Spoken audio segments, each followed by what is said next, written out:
closest living relative of all cassowary species is the emu. Wolves and foxes are very closely related to one another too, and the closest living relatives of all elephant species are manatees. Why? What's this? Stay here to learn what's taxonomy and how it works. Taxonomy is the science that groups and classifies organisms. From bacteria to animals, every living organism is grouped into taxa, which is the plural form of the word taxon. But just for the sake of simplicity and clarity, let's use animals as an example throughout the video. Taxon is the technical name scientists give to a group of populations of living beings, which are put together based on different criteria. So let's say these are the only population of this particular animal. In that case, we would consider this a taxon. Okay, but how are these organisms grouped?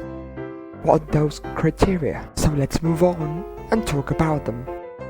These are the main criteria scientists use to classify animals and every living being on Earth. Basically, what a creature looks like, based on the most distinguishable features and also of the most obscure traits that appear during the early stages of development. Scientists will classify and put together those creatures that look most similar to one another. This mainly refers to automatic processes. For instance, more closely related creatures tend to have similar chemical structures on their body's creations. How they behave, the actions they usually do throughout their lives. From basic info such as the habitat of the animal or the food, to even the specific parasites of it. Basically, information about where the populations of this animal live. This information has become key nowadays. Scientists would extract genetic material from two different animals, and by analyzing the genomes, they could conclude if there exists any taxonomic relation between them. Now, the taxa formed by applying these criteria aren't ranked at the same taxonomic level. These are the main taxonomic ranks, and these are the so-called taxonomic trees, which are often used as diagrams to classify life, meaning to represent the taxonomic hierarchy among taxa. In this case, this is a simplified version of the southern cassowaries tree. At the top of the tree, we can find the broadest taxonomic rank, the one that includes a lot of organisms, such as animals, plants, bacteria, and fungi. If we zoom in to the bottom of the tree, we can see the most specific taxonomic rank. Here's where the southern cassowary, a specific animal, is placed. Every living being has a common name and what's called a scientific name, which consists of the genus and the species. In the cassowary's case, both genus and species have the same word, but it's not always the case. In fact, here you can see that the other cassowary species share the taxonomic genus, but not the species. Those animals within a given genus are the most closely related to one another, just like cassowaries. And that's shown by grouping different species within the same genus. All in all, each of these ranks are taxa by themselves. This could be considered a taxon, and this could be a taxon too, although in one case we are talking about a taxonomic family, and in the other case a taxonomic genus, both a taxa.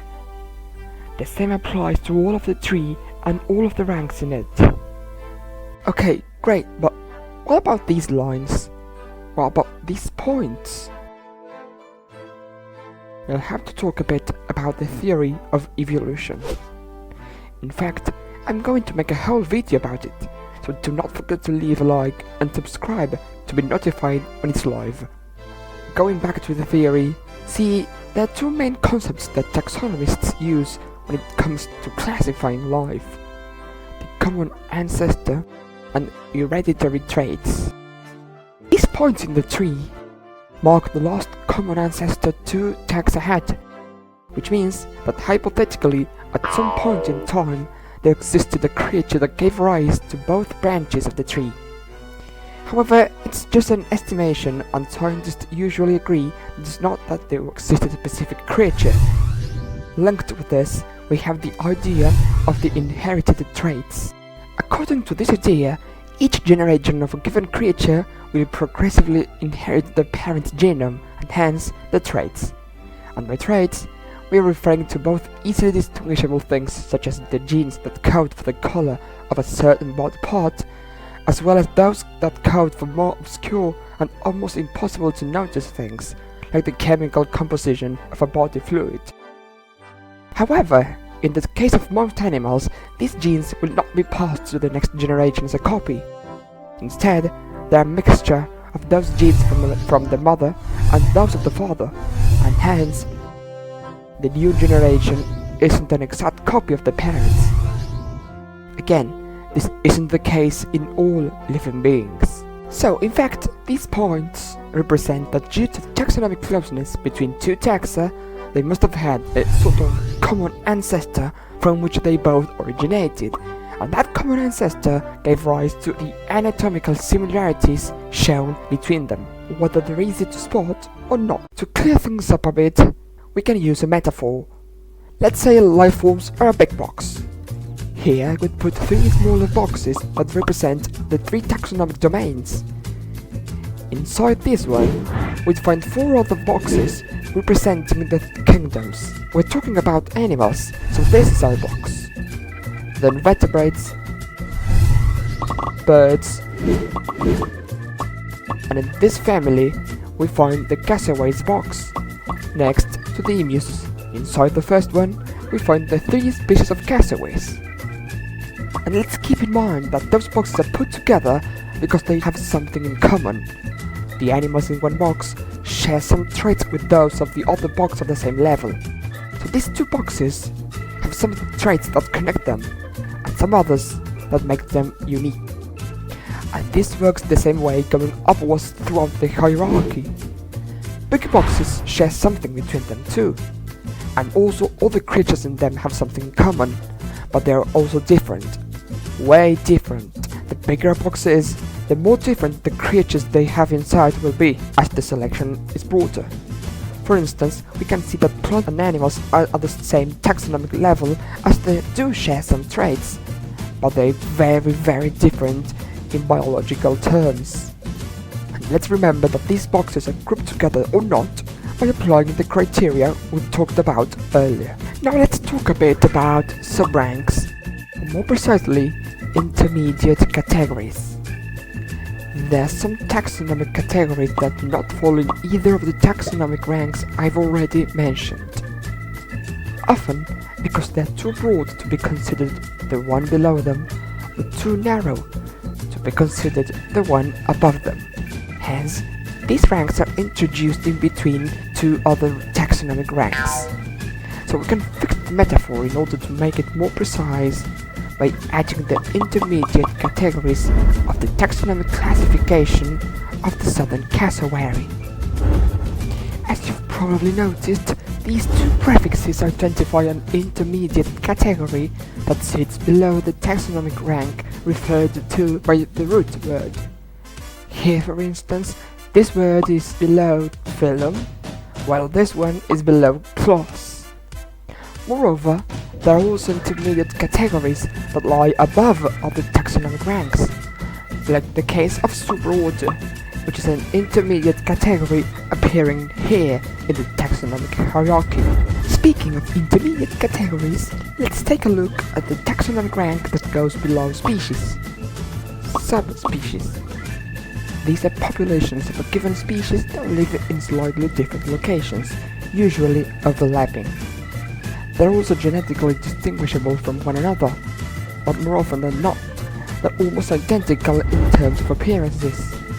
The fact that they all can interbreed ends up putting them all as subspecies of a particular species rather than different species. One example of this are dogs, which aren't species by themselves but a subspecies of wolf. In terms of names, this is shown by adding the subspecies after the species and the genus. And now, what about these 2 fellas? Going back to the beginning of the video, and as I've just mentioned, the cassowaries and the emu are closely related because they are in the same taxonomic order. Whales and foxes are even more closely related. They are the family box. All elephant species, living or extinct, belong to this family, while manatees and their relatives, again living or extinct, belong to this one. Moving upwards, elephants belong to this order and manatees to this one.